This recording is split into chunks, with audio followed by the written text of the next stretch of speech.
Why are Black communities overflowing with gun violence? Solve problems with a gun? Posting images and videos with a gun gives you street cred, right? But does it? When and how did we get here? Where's the value on life? Where did we go wrong? This is a conversation about how we take back our people and our communities on Speak Out DC.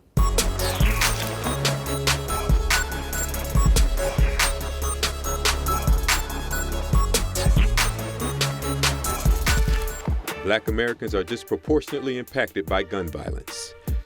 They experience 10 times the gun homicides, 18 times the gun assault injuries, and nearly 3 times the fatal shootings by police of white Americans. Local groups, residents, and city officials are driving solutions to reduce gun violence and increase safety in their communities. But data and resources are needed to support these efforts.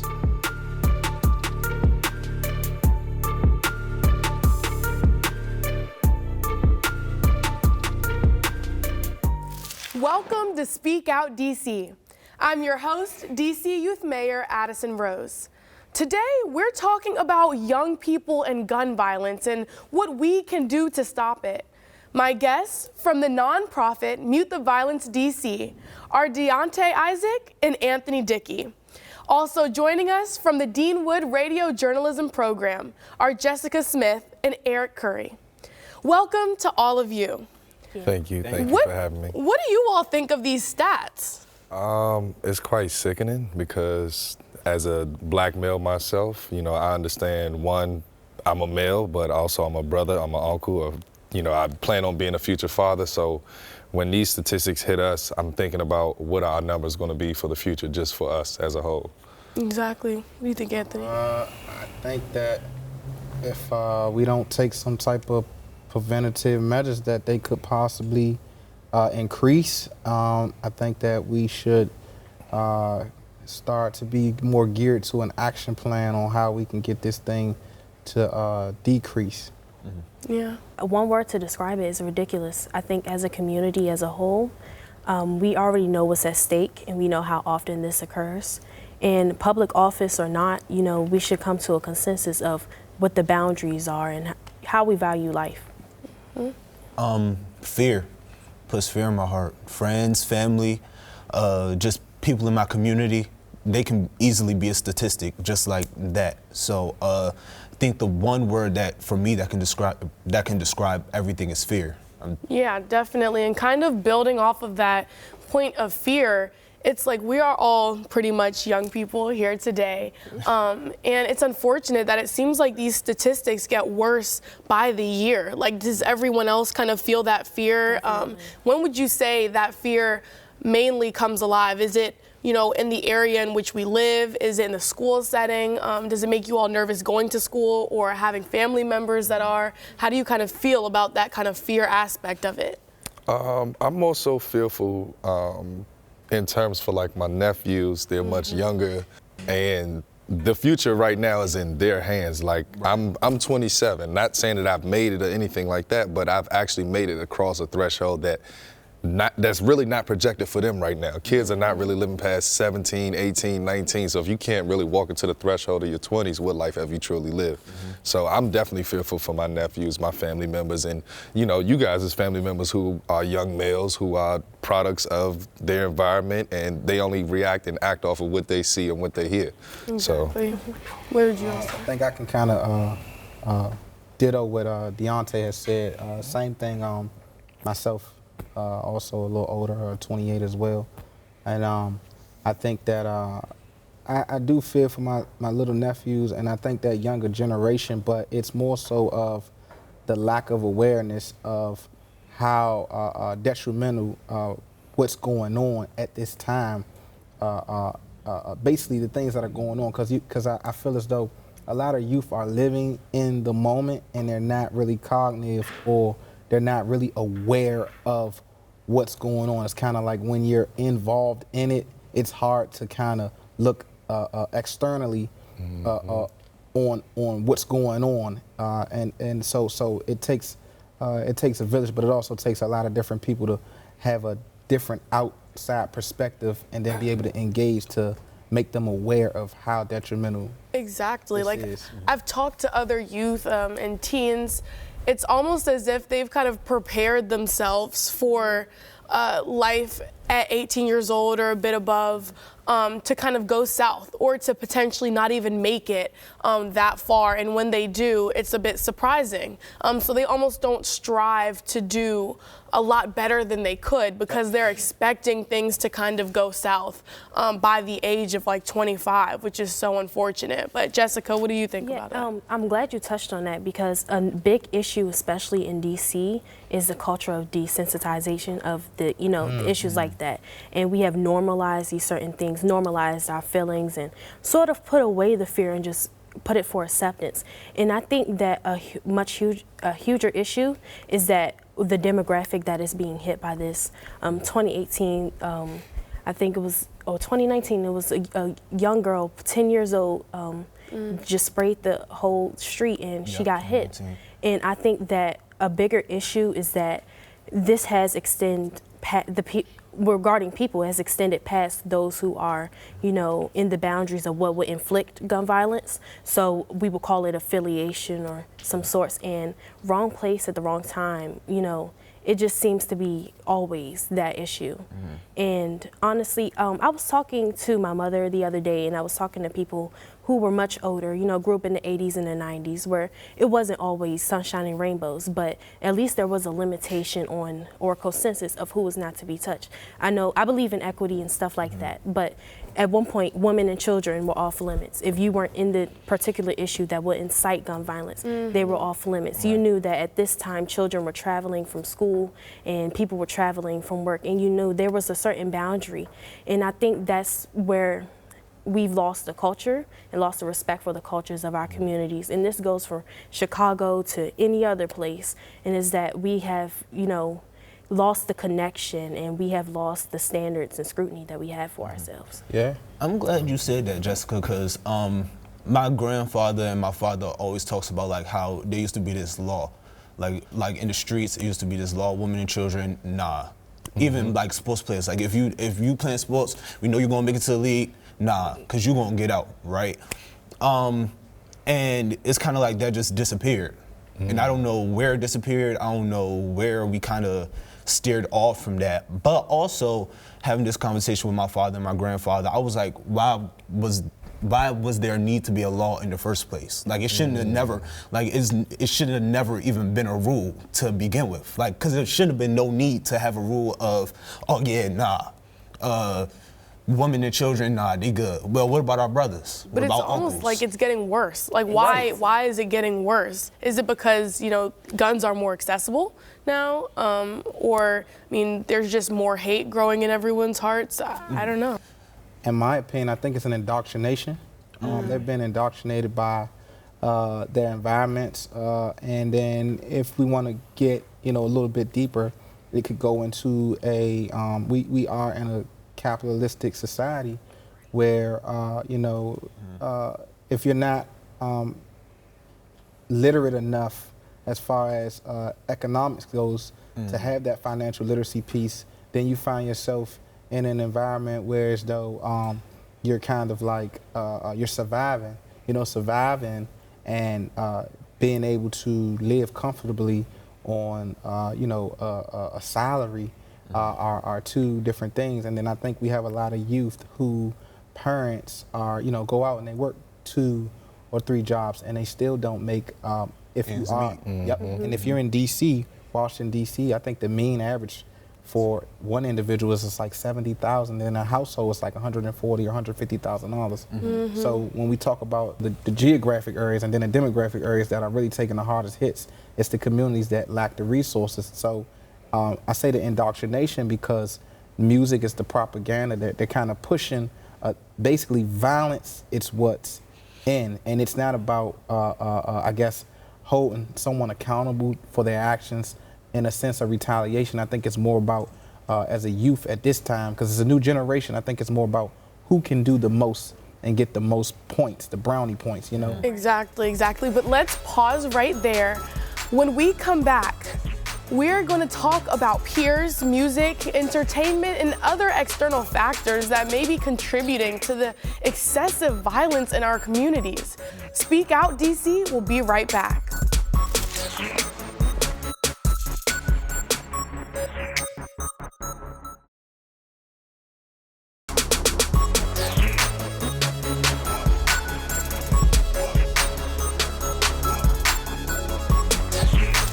Welcome back.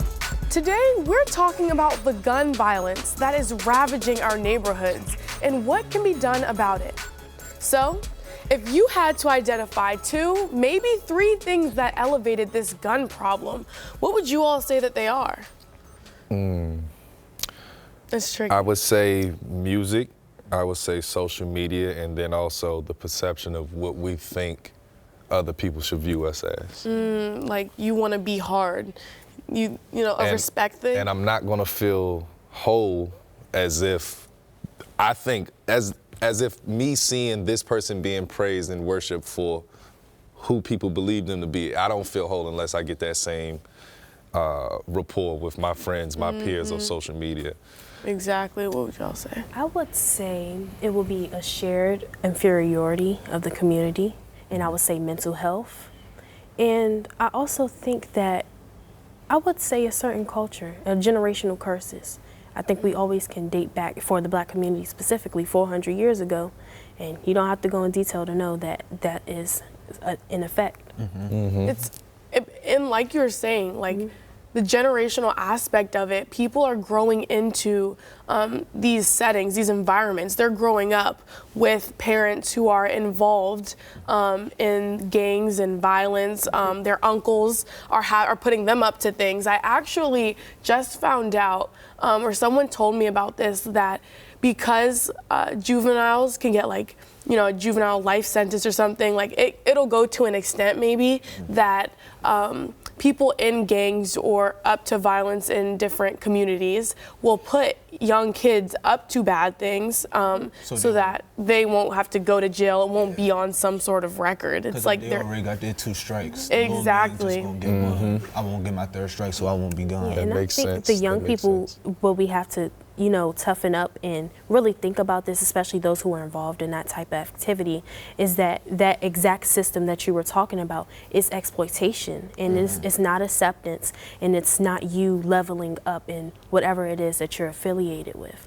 And I think we have to bring on that mentality that you are stronger than any circumstances that you're in. And you know, there's other alternatives to how to get out of things because people have done it over and over again.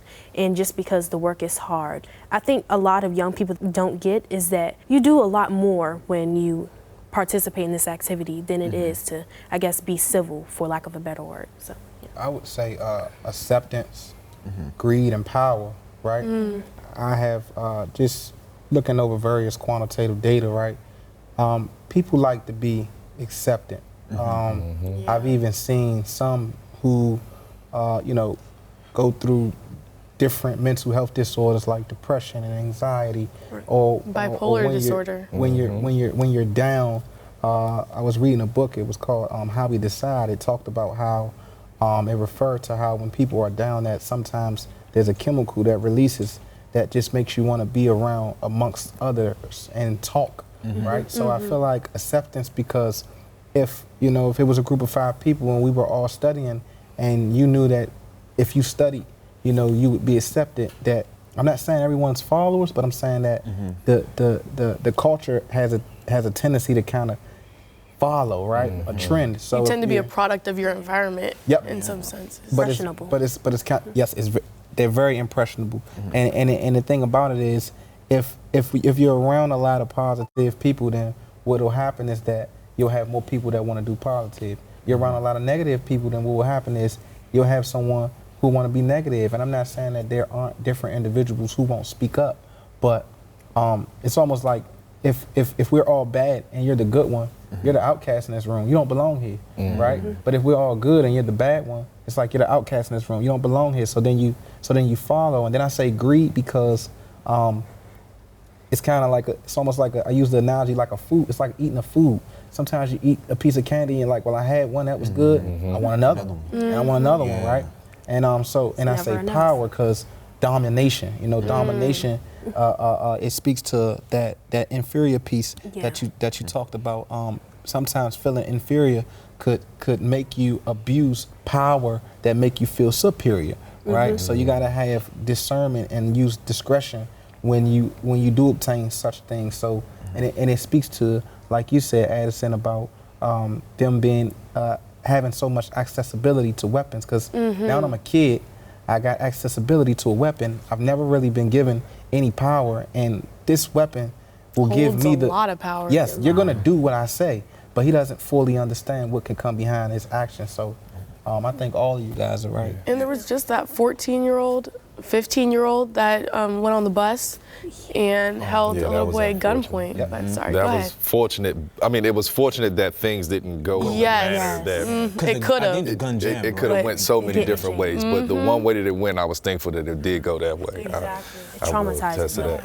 I think everything can be boiled down to imposter syndrome, right? And I can't, and I'm not going to sit up here and act like I'm holier than thou, right? I'm not going to sit up here and act like I don't play Call of Duty. I'm not going to sit up here and say like I don't listen to like I love me some Lil Durk. I love me some Chief Keef. My generation, me and Chief Keef like the same age. So we was on the Bang Bang and all that, in the 10th grade and whatnot. But to see Everyone the loves those. predecessors of the sound, to see the predecessors of the actual flavor of the music, like trans into now, there wasn't too many figures coming up saying like, yo, that was just like on some fun expressional music for them. Exactly. Artistry. Even though some guys are living like this, we still want to properly, the same They're thing not really about denouncing it. You're right. And the same thing about the weapons. Yeah. You want to properly educate somebody on how to use a weapon. Same thing with the tactics in the music. Properly educate these kids. Like, look, we just expressing ourselves so we can make it to the mansion. We trying to get out of the projects right now. This is what we see. This is what we giving off, but we don't want you to buy into it. I get that, but also it's not. And me as an artist, that's not my job. Because my job is strictly to get out. And this is my way to get out. That's selfish. But Exactly. also- They should be caring about the issue enough to, if Yeah. they're going to talk And- about it, knowing they have followers and they're influencing others, they should care. But they should, but also thinking from an artist standpoint, right? Thinking as a listener or as a viewer or as just a consumer of art, right?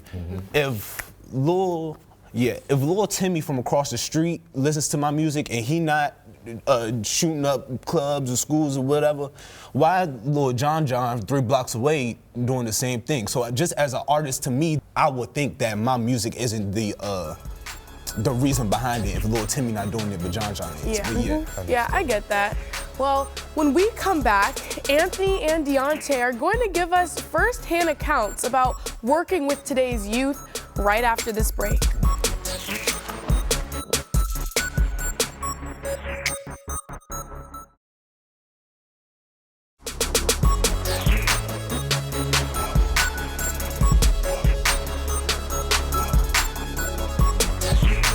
Welcome back.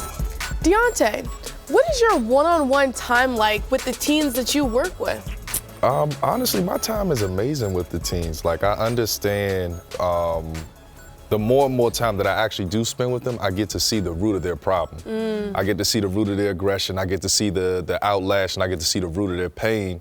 So when they actually do take the time to digress from being so reactive and having all these disciplinary action infractions in school and whatnot, I'm able to plug with them in a different way, and they say, well, I never had somebody like you take the time to speak to me in the way that you do. And this is actually what I want to do, but nobody has channeled that energy within me, so I just react. I just come here. Oh, my mom's having problems at home. My dad's having problems at home. So this is why I come here and I react. So being as though I'm not coming as a teacher, an administrator, anybody that's trying to like put any punishment or anything on you, they're more comfortable and more receptive to say, wow, this is somebody who actually wants to cater to my needs, somebody who's just like me, same color, also young, hip, fashionable at times. You literally have to build a bridge on both ends in a way to really, really meet in the middle. And I think as though by me being 27, by me also understanding what's going on, like I said, look, Chief Keef kind of raised your rappers that you listening to, but he kind, you know what I'm saying, he was the same age as me, he raised us. I'm able to make those connections. I'm able to dial in with them. I'm able to call them up. I'm able to, hey, yo, you want to just run past Safeway real quick? Let's just grab something, chop it up real quick. If that's your hour or two for decompression, and you got to go back to 23, 24 hours of being in your zone or in your environment or in the confinement of your home, cool, so be it. But unplug for an hour or two, because in that hour or two, that child could have did something detrimental. Exactly. That child could have literally damaged the whole community. Well, Anthony, what do you think? So I think Deontay is right on. My time with the youth,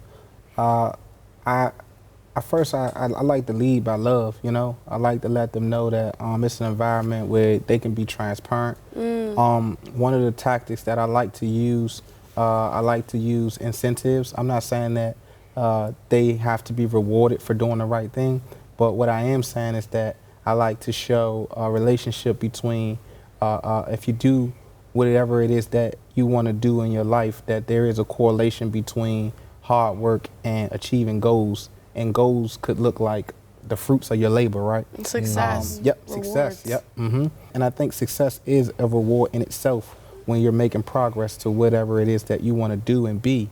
I've also used another tactic where I've kind of focused on rationality and cognitive behavior. So I like to make sense of things. I've saw with a lot of youth, they like to live by I'm real. I'm a real man, or man time, or on the code and standing on. So I see a lot of youth like to they like to claim accountability, but then they don't really know what holding themselves accountable looks like. So I just try to guide them. I think schools teach a lot.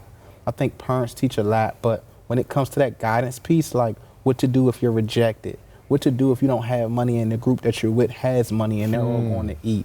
What to do if you're insecure. You want to learn how to talk to a young lady or a young guy, you know, just basically how to navigate through adversity. I feel like parents, they focus so much on work. Right and wrong.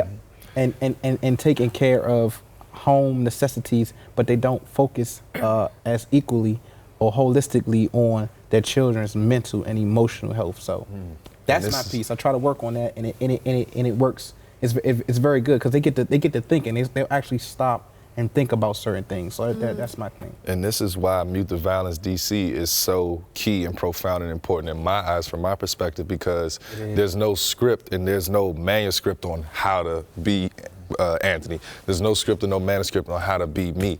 But if we show up and we rise to the occasion, this is what we're bringing to the table. There's nobody telling us specifically to do this, that, and the third. We're naturally plugging into these kids in a way that's very raw, unscripted, it's genuine, and they receive us. That we're literally like their uncles and their big brothers. We literally taking on more family, because I literally ran into a kid the other day working at a certain high school with Mute the Violence. This kid had a box on his leg, home confinement. And I noticed I ain't seen him in a minute, but as I'm talking to the young fellas, he's engaging, he's following along. But when everything was done, he pulled me to the side and he was like, man, I want to change my life. I was like, wow, well, what grade you in? He was like, I'm in the 10th grade. I really want to change my life. I really want to get into IT. I said, well, just hold tight real quick, stay focused, and I'm going to look for some youth internship programs for you. But I don't know if I can promise you anything by being in the 10th grade, so I really need you to stay focused. But for that kid to take that initiative to say, look, man, I've been where all these other kids ain't going. I've been in the hole, I've been here, I've been locked up, I'm on the box. This is what I'm trying to do in my life. The other kids who have the free time and have the free amenities, they don't even know what they want to do for their future. And there's nothing wrong against them. I just thank and credit him for learning from his mistakes and then actually wanting to get it right early instead of too late. Definitely, and I applaud you both for the amazing work that you're doing. I'm sure it's going a long way in these kids' lives. We'll be back with more Speak Out DC on the other side of this break.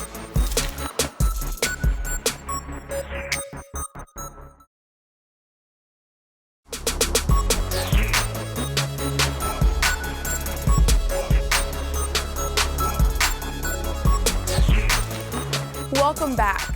So we've now been talking about the negative effects of gun violence, especially on the Black and brown communities. So what can we do now to truly start acting like Black Lives Matter? I mean, Eric, Jessica, what would you all say about that? I do believe in progress, and I do believe there is a lot of work that needs to be done. Black Lives Matter is actually a product of the issues that goes on with our racial or ethnic counterparts. And acting like Black Lives Matter really is very condescending and contradictory to the contributions that we have made as Black people and as a community years back, starting from civilization, basically. And I think that if we honor the things that we have contributed, that's how we act like Black Lives Matter, to touch on that point. And if we create an emphasis or really put our standpoint as a different generation. We had the Harlem Renaissance, you know, that was emphasizing that Black Lives Matter, that Black people are here, you know. We have the hip hop era, the evolution of that Black people have musical and artistic creativity that can be untouched and create a stain. But I think that using those elements and those things that were founded, using that foundation to create positivity and to create a better future for ourselves, because I think that's what we want for ourselves. And stop focusing necessarily on what our counterparts are doing to degrade us. Or basically what our status quo is right now, or what our lowest point is, because I saw something on the internet, and I was actually reading, and they said this was, you know, as close to the modern history, you know, the 20s and the 30s, and we're just living in a different sort of, I guess, era of media now. And I said, like, okay, focus on that, honor that, and we work on that, obviously. But do not take on the mentality that you are, you know, your detriment. And as a community, that things can happen and things can change. Yeah, Eric, what do you think? I agree with everything that Jessica said. And to add on to that, I think that, and I hate using the word acting, but I feel like we can start acting that Black Lives Matter when our community and people that be on social media that hide behind the screen and don't actively be in the field starts actively being in the field, right? I get tired of seeing people say, oh man, I'm tired of seeing our young people dying. I'm tired of seeing our young people killing each other, right? I'm tired of seeing this, that, and the third. But you right down the street of where everything's happening at. You right in the ballpark. You have full authority to stop what's going on. What are you doing? But you're not. And that's why I commend y'all so much. And I give y'all big ups, because y'all are some of the first people that I've seen that are actually active in the community, right? Like, it hurts me because I have peers and friends that, you know, wear ski masks all around Georgetown. They be like, well, you know, you never know, or you can never be too safe, right? I gotta watch out for the ops. What ops are coming all the way down here? Like, this is an hour long. This is an hour from my house. So, absolutely. Yeah. So I feel like we can start once we give our youth these safe places to go. Once the community start really saying, okay, I really care for you. I'm really gonna be out here for you. I'm gonna be, oh, you know what? I know you've been out here hustling to get groceries. You know what? I got you this month. Yeah. Don't worry about groceries. I got you. Just go to school, get good grades. Being able to lean on one another. Yeah, like it's that accountability. Like I remember we was talking about earlier, like the neighborhoods, right? How everybody was like a big community, right? Yeah. I remember back in the day, my father used to tell me if he got in trouble 3 blocks down, oh yeah, they was going to tell his mother back up. Was on you. They was on you, right? And we don't got that same sense of community. So I think that's a big problem right now. I think another huge issue, especially when we're talking about youth, is it's not reflection, right? But it's turning those rocks into gems. And honestly, what we think that making some sort of revolution in our lives and big change in our lives is that we have to know that progress is not a product of extremity. And although there have been radical ways of making change and, you know, making a positive impact, we have the Black Panther Party. And you know, they posed with their guns, but at the same time they were protecting children and they were creating a consensus of what safety looks like and what progress looks like in their communities. I don't know if we have exactly gangs in DC, because I'm not into that culture and I try to avoid it, but we're more of a block type situation, right? If you love your block that much, neighborhoods and all that, but if you love your block that much, if you love your city that much, if you love where you're from that much, then you would like to preserve it so that it can exist to love it. You know, even if there is some exchange, right? You have something to represent, and not only to represent, but be proud of, and, you know, have a background behind that, you know? Yeah. And to add on to that, I feel like a lot of people don't understand that you don't even know where this beef stems from with these other people. These beefs. That's a major key. Yeah, Hop on in it. these Like- beefs are years and years of like turmoil, right? You don't even know where that stems from. And alongside that, y'all don't own nothing on the block. So therefore, we have to properly nourish and educate ourselves and our own, so that way you'll understand the root and the stem cell of this beef or this problem or this conflict. Right. Has nothing to do with me, has nothing to do with my family. My family is here by circumstance because they can afford to be here, whether it's good or bad. Then we would have to properly educate each other as far as having compassion amongst with one another. I'm reading The Spook Who Sat by the Door, and one specific thing that it said, in one part of the book, the guy says, look over the street, you see those guys about to squabble? It's so easy for them to get in so close of contact in order to kill each other and actually spark a flame over anything, as opposed to actually take their problem out on their real enemy. Now, I'm not telling anybody back at home to take their problem out on their real enemy. Identify with self, educate self, and then turn around and educate the one next to you, and hopefully that this behavior and this energy is contagious to where you'll understand my neighborhood's like 30, 40 years embedded into a problem, and I'm only here 16, 17, 20 years at max. Right. And I don't have the solution. I don't have nothing a part of the recipe, but if I do add to it, I'm gonna add more to this. Exactly. You know what I'm And saying? to that point, we bring it back kind of to the initial question, like, how do we act like Black lives truly matter more? And a lot of it stems from our own communities. We need to do more to uplift one another instead of hurting each other when it comes to violence and other ways that we like to bash each other on social media, like the Shade Room. It's so quick for us to have negative things to say about one another instead of commending each other for the hard work that we are doing and accomplishments. So, Anthony, do you have any final thoughts on this idea of how do we start acting like Black lives truly do matter? I think it begins with trauma, addressing the unhealed traumas. I hadn't heard about boundaries, mental health. I hadn't heard about addressing any of these traumas until about 2014, maybe 2015. Mental health, it's always been a huge issue, but I believe that it's been brought more to the light in society now, more than ever. Just toxicity and healthy, detrimental, and then environments that are conducive to growth.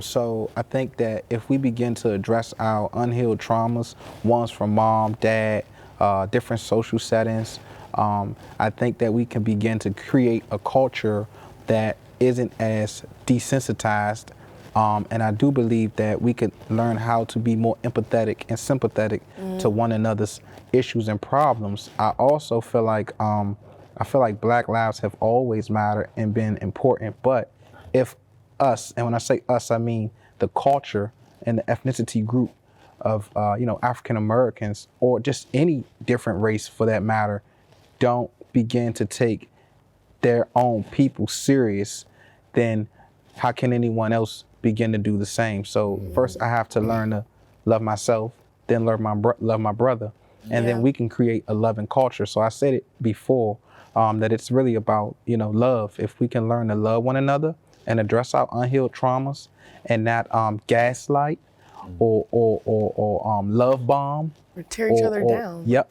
Yep. So if we can learn how to kind of like properly address our unhealed traumas, I think we can make a community that's more conducive for everyone to grow. Yeah, thank you for that. I do want to thank my guests for today's conversation about reclaiming our communities and redirecting our youth away from gun violence. Thank you for tuning in. I'm DC Youth Mayor Addison Rose, and remember, let your voice be heard. Speak out, DC.